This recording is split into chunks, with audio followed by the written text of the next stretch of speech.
हरे कृष्णा, राधे राधे, बोलो श्री गुरुदेव महाराज की जय। हरे कृष्णा। तो आइए सुन लेते हैं कामिका एकादशी की कथा। तो जैसा कि आप सब जानते हैं, श्रावण मास चला हुआ है। बड़ा उत्साह है लोगों में भक्ति का। कोई कांवर लेने जा रहा है, कोई श्रावण मास के व्रत करता है, कोई चातुर्य मास का पालन कर रहा है। भक्ति का उत्साह है। और अब हमारी कामिका एकादशी जो है इसी श्रावण मास के कृष्ण पक्ष की है। इसकी कथा आप सुनने जा रहे हैं हम। एक समय क्या हुआ, श्री युधिष्ठिर महाराज भगवान श्री कृष्ण के नज़दीक जाकर कहने लगे, हे मधुसूदन, हे विश्व तारक, हे भक्तों के दुखों को हरण करने वाले, मैं आपको सहस्त्र बार प्रणाम करता हूँ। और श्रावण मास की कृष्ण पक्ष की एकादशी का क्या नाम है और इसका क्या महत्व है, कृपया पूर्वक आप मुझे सविस्तार से बताइए। और मेरी सुनने की बहुत इच्छा है। तब भगवान श्री कृष्ण मुस्कुराकर कहते हैं, भक्तवत्सल है हमारे भगवान श्री कृष्ण, और कहते हैं कि हे वत्स सुनो।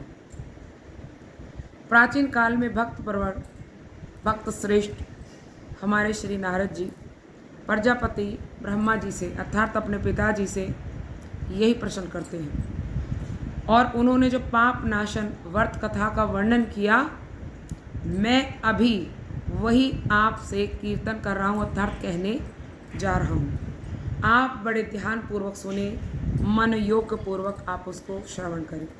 एक बार ब्रह्मा जी से देव ऋषि नारद जी ने पूछा कि हे भगवान, श्रावण मास के कृष्ण पक्ष की एकादशी का क्या नाम है, इसमें कौन से देवता का पूजन होता है, इस व्रत की क्या विधि है और इसको करने से कौन से पुण्य की प्राप्ति होती है, यह विशेष रूप से जानने की मैं इच्छा करता हूँ। आप मुझे बताइए। आप कृपा पूर्वक बताएं और मुझे धन्य करें। तब श्री ब्रह्मा जी ने कहा, हे वत्स सुनो, लोक मंगल के लिए तुमने बहुत सुंदर प्रश्न पूछा हूँ। लोक मंगल के लिए तुमने बहुत अच्छा प्रश्न पूछा है, मैं तुम्हें अवश्य जवाब दूंगा। सुनो, तुम ध्यान से सुनो। श्रावण मास की कृष्ण पक्ष की एकादशी का नाम है कामिका। कामिका जगत में आप जैसा इसका नाम वैसे ही इसके काम है। कामिका मतलब सभी कामनाओं को पूर्ण करने वाली। और कामिका नाम से जगत में प्रसिद्ध है, जिसके स्मरण मात्र से ही बस आपने सुन लिया कामिका एकादशी, आपने बोल दिया कामिका एकादशी की जय, इतना करने मात्र से ही वाजपेयी यज्ञ का फल प्राप्त हो जाता है। इतनी श्रेष्ठ है। इसमें हरि विष्णु अर्थात भगवान श्री माधव मधुसूदन की पूजा और उनका सुंदर सा कीर्तन करना, उनका स्मरण करना, उनका पूजन करना, इन सब करने से अपार पुण्य का फल प्राप्त होता है। गंगा, गोदावरी, काशी, नैमिषारण्य, पुष्कर आदि तीर्थ दर्शन का समस्त फल एकमात्र, जितना फल गंगा में स्नान करने से, गोदावरी में स्नान करने से, काशी में स्नान करने से, नैमिषारण्य में पहुंचने से, पुष्कर में स्नान करने से, पूजन करने से जो फल मिलता है, वह फल एकमात्र कृष्ण पूजा से, इस कामिका एकादशी के दिन कृष्ण पूजा से ही और भी अधिक, कृष्ण पूजा करने से जितना इन तीर्थों में स्नान करने से लाभ होता है, उससे भी कहीं अधिक फल प्राप्त हो जाता है। इसीलिए एकादशी व्रत करके हमें मधुसूदन अर्थात भगवान श्री कृष्ण की पूजा करनी चाहिए। सागर और बृहद वन युक्त, जैसे जिस भूमि में सागर हो मतलब जल भी हो, खूब सारे वृक्ष हो जिनमें फल फूल खूब लदे पड़े हो, और ऐसी बहुत लंबी चौड़ी भूमि दान करने से जो फल प्राप्त मिलता है, और दूध देने वाली बछड़े सहित जो गाय को दान करने से जो फल मिलता है, अनायासी इस व्रत को करने से वह प्राप्त हो जाता है। जो मनुष्य भगवान श्री हरि का इस दिन पूजन करते हैं, उनको सभी देवता, गंधर्व, सर्प, हर किसी की पूजा करने का लाभ ऐसे ही मिल जाता है यदि एकादशी को कोई मधुसूदन अर्थात भगवान श्री कृष्ण की पूजा कर लेता है। इसीलिए पाप से डरने वाले मनुष्य के लिए कामिका एकादशी को यत्न पूर्वक यथाशक्ति अवश्य व्रत करना चाहिए। भगवान श्रीधर की पूजा अर्थात भगवान श्री कृष्ण की पूजा, गिरिराज धारण करने वाले भगवान की पूजा अवश्य करनी का हमारा कर्तव्य है। जो पाप रूपी संसार सागर में निमग्न है, यह व्रत ही उनके उद्धार का एकमात्र उत्तम उपाय है। इस प्रकार इस व्रत के समान पवित्र पाप हारी श्रेष्ठ व्रत कहीं भी नहीं देखा जाता। हे नारद, श्री हरि ने स्वयं इस व्रत महात्म स्वयं श्री हरि ने कौन कह रहे? ब्रह्मा जी नारद जी से कह रहे हैं कि हे नारद, स्वयं श्री हरि ने इस एकादशी के व्रत का महात्म हमें सुनाया था। अध्यात्म विद्यारथ जो अध्यात्म का ज्ञान पढ़ना चाहते हैं, ज्ञान अर्जन करना चाहते हैं, जो शास्त्र पढ़ते हैं, जो व्यक्ति जो ज्ञान प्राप्त होता है, उसे इस व्रत के पालन करने से अपेक्षाकृत अधिक लाभ हो जाता है। जो सोचते हैं मैं शास्त्र पढ़ूँ और उनसे कुछ ज्ञान अर्जित करूँ, कुछ लाभ होगा, उससे भी कहीं ज़्यादा यदि कोई एकादशी का व्रत पालन कर ले तो उसको लाभ हो जाता है। इसका मतलब अध्यात्म अर्थात शास्त्रों को पढ़ना तभी सार्थक होगा जब आप एकादशी करेंगे। कोई रामायण का पाठ करता है, रोज़ नियम बनाता है, कोई सुंदरकांड का नियम बना के रखता है, कोई भगवत का, कोई भगवत गीता का, कोई श्रीमद् भागवतम का, तो कह रहे वो तभी सार्थक है जब कोई एकादशी का वो पालन करे। रात्रि जागरण करते हुए जो इस व्रत का पालन करते हैं, वे कभी भी यम और संहारकर्ता रुद्र के दर्शन कभी नहीं करता। वो सदैव वैकुंठ का वास करने वाला बन जाता है और कभी भी उसकी किसी प्रकार की दुर्दशा नहीं हो सकती। यह व्रत पालनकारी कभी भी नीच योनि को प्राप्त नहीं हो सकता।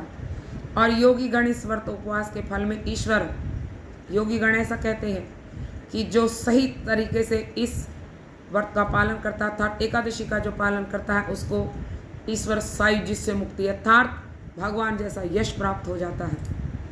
और अतएव संयत चित्त होकर अपने मन को संयम करके सभी के लिए भगवान श्री हरि की पूजा और एकादशी का व्रत अवश्य करना चाहिए।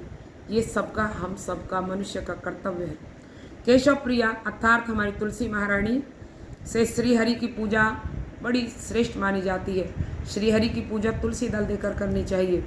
वो कमल पत्र अर्थात जो तुलसी जी को अर्पण करते हैं भगवान श्री कृष्ण को मंजरी सहित एकादशी के दिन, उसके लिए कहा जा रहा है कि जैसे पहाड़ जितना आपने सोना दान और सोना चांदी से जो पूजन का जो फल मिलता है, वो तुलसी दल देकर ही उसका फल मिल जाता है। और मूंगा रत्न इतने भगवान को कुछ प्यारा नहीं जितनी तुलसी जी पर प्यारी है। इसीलिए मंजरी सहित जो ऊपर मंजरी होती है ना, कबरी कोमल सी, और उसमें 2 पत्तियां नीचे, उसको तोड़कर धोकर भगवान को चरणों में अवश्य इनको देना चाहिए एकादशी के दिन। और श्री तुलसी महारानी की जो मंजरी है उससे भगवान का पूजन अवश्य करना चाहिए। जो एकादशी के दिन भगवान को मंजरी सहित तुलसी देते हैं, वो उनका आजन्म पता नहीं कितने जन्मों के पाप वो जानते भी नहीं, वो सब क्षय हो जाते हैं। इस प्रसंग में ब्रह्मा जी ने कहा है, नारद जो तुलसी का प्रतिदिन दर्शन भी करते हैं, रोज पूजा करते हैं, परिक्रमा करते हैं, उनके सभी पाप नष्ट हो जाते हैं। जो उनका स्पर्श करते हैं उनका पाप मलिन देह पवित्र हो जाती है और उनको जो प्रणाम करने से रोग मुक्त हो जाते हैं। कौन सा प्रणाम? वृंदाय तुलसी देव्याय प्राय केशवश कृष्ण भक्ति परदे देवी सत्यवत्मयी नमो नमः। ये तुलसी प्रणाम हम सबको याद करना होगा। और भगवान श्री हरि की तुलसी से ही पूजा होती है। श्री हरि के चरणों में तुलसी अर्पित होने से भगवान का सानिध्य लाभ मिलता है, मतलब भगवान से हमारी नज़दीकी बनी रहती है। अतएव हे कृष्ण भक्ति प्रदायिनी, तुम्हें हम प्रणाम करते हैं। आप कृष्ण भक्ति को भी प्रदान कर सकती हैं। तुलसी महारानी आपको प्रणाम है। जो व्यक्ति एकादशी के दिन हरिवासर में भगवान के सम्मुख दीप दान करते हैं अर्थात उनकी आरती करते हैं देसी घी की जोत से, चित्रगुप्त भी उनके पुण्य की गणना नहीं कर सकते हैं।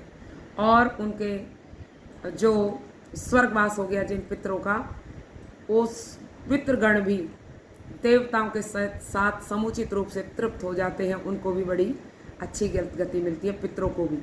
तिल, तेल या घी का दीपक दीपदान, तिल का हो, शुद्ध तिल के तेल या शुद्ध देसी घी की जोत से वह व्यक्ति जो ऐसा आरती करता है भगवान की, वह 7 कोटि दीपों द्वारा पूजित होकर सभी लोगों में आवागमन होता है, सब जगह उसका सम्मान होता है। और बड़ा सुंदर इसका ये महत्तम वर्णन किया है। भगवान श्री कृष्ण ने कहा, हे युधिष्ठिर, मैंने अब आपके सामने श्री कामिका एकादशी के महत्तम का वर्णन कर दिया है और आप अवश्य इसको करें।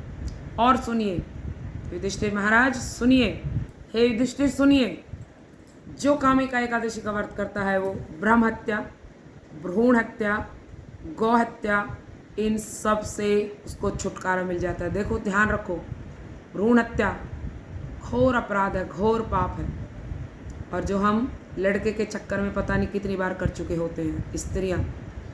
सो एक कामिका एकादशी अवश्य करनी चाहिए। और भ्रूण हत्या और ब्रह्म हत्या, ब्रह्म हत्या होते हैं किसी वैष्णव को मार देना, किसी ब्राह्मण को मार देना। गौ हत्या, तो इतने बड़े बड़े पापों से मुक्ति का कोई और दूसरा रास्ता नहीं है, बस मात्र कामिका एकादशी। और सारी एकादशी अपने आप में बहुत श्रेष्ठ है, हमें एकादशी को अवश्य पालन करना चाहिए। और अंत में भगवान कह रहे हैं कि हे युधिष्ठिर, जो एकादशी के महात्म्य को बड़े ध्यानपूर्वक, बड़ी श्रद्धा के साथ श्रवण करते हैं, इसका पालन करते हैं, वो अपने जीवन के सभी पापों से मुक्त हो जाते हैं और एक दिन वैष्णव लोक को अवश्य, अर्थात भगवान मेरे लोक को अवश्य प्राप्त करते हैं। श्री गौर प्रेमानंदे हरि हरि बोल। बोलो श्री कामिका एकादशी की जय, बोलो श्री गुरुदेव महाराज की जय। और कोई प्रश्न हो तो आप कमेंट बॉक्स में हमसे पूछ सकते हैं। हरे कृष्ण।